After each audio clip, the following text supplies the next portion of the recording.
Monsieur Legendre, bonjour. Vous avez écrit dans la collection Idées reçues un ouvrage sur l'édition. Quelle est l'idée reçue la plus courante sur l'édition? Très certainement le fait que pour être publié, il faut être pistonné. C'est une idée reçue qui, je crois, très répandue, qui est largement un mythe. Très rares sont, j'en suis convaincu, les cas où un texte et un auteur sont publiés sans qu'il y ait un intérêt réel pour l'éditeur.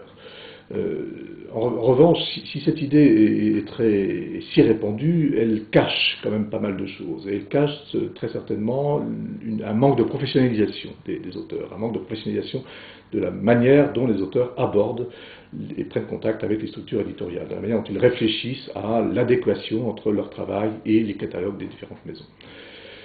Donc, manque de professionnalisation, et elle cache aussi, je crois, elle est assez commode de cette manière, puisqu'elle évite aux auteurs de se remettre en question.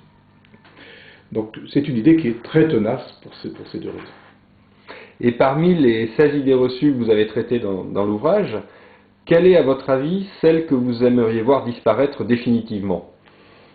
L'idée que les livres sont trop chers, qui revient très fréquemment, chaque fois qu'on est en librairie ou dans les salons du livre, et qui, elle aussi, cache une large méconnaissance du processus de production du livre, du travail d'auteur, du travail de fabrication, et des acteurs qui interviennent dans la commercialisation du livre, je pense notamment aux libraires. Dire que le livre est trop cher, ça n'a de sens qu'en resituant ce propos-là dans un contexte d'offres culturelles et de loisirs.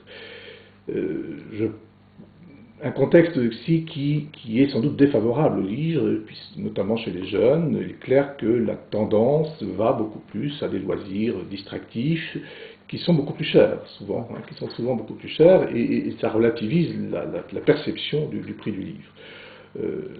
Il n'y a sans doute pas la même hésitation à acheter une console vidéo qu'à acheter un livre.